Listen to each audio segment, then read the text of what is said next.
मी तुम्हाला खरं सांगतो, म्हणजे मी राज्याच्या कानाकोपऱ्यात जातो वेगवेगळ्या निमित्तांनी, पण चतुरंगानं आयोजित केलेला आजचा कार्यक्रम किंवा ही व्याख्यानमाला, मी आत्ता पहिल्यांदा आलो या व्याख्यानमालेमध्ये, या चतुरंगाच्या कार्यक्रमाला पण पहिल्यांदा आलो.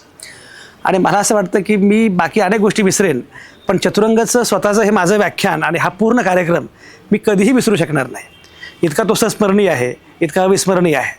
मुळात 2-3 गोष्टी असतात. एक म्हणजे व्याख्यानाचं किंवा कुठल्याही कार्यक्रमाचं आयोजन करण्यासाठी एक शिस्त पण असावी लागते, त्याचवेळी पॅशन पण असावी लागते, कमिटमेंट पण असावी लागते.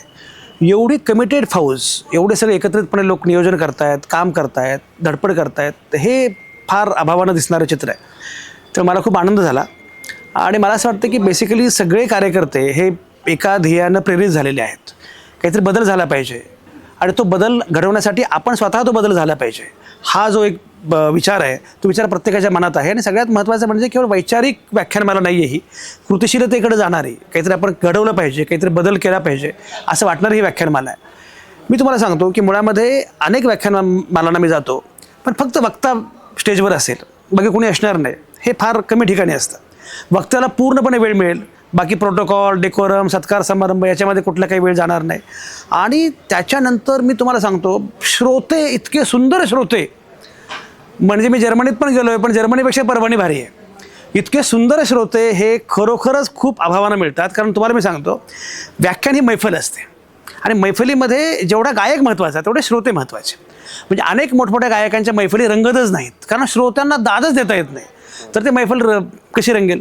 इथे मैफल रंगते याचं सगळ्यात महत्त्वाचं कारण असं की वक्त्यांनी इतके श्रोते रिसेप्टिव्ह आहेत, श्रोते खूपच चांगले आहेत, त्यांचे कान तयार आहेत, मन तयार आहेत, मेंदू तयार आहे. आणि मन मेंदू तयार असताना मनगडात पण तेवढी जिद्द की काहीतरी मला घडवायचं आहे, असा एकात्म भाव असणारे लोक फार कमी असतात. त्यामुळे मला स्वतःला परभणीतली ही व्याख्यानमाला फार महत्त्वाची वाटते. चतुरंगाचं एकूणच काम अत्यंत महत्त्वाचं वाटतं. या कामाला बळ मिळालं पाहिजे. आणि मला असं वाटतं आत्ता की हे व्याख्यान झालं आणि मी निघालो असं होणार नाही. आता परभणीकरांची इच्छा असो किंवा नसो, चतुरंगाची इच्छा असो किंवा नसो, आता चतुरंग परिवाराचा मी भाग झालेलो आहे. त्यामुळे एकत्रितपणे आपण काहीतरी छान करू एवढं सांगतो. धन्यवाद.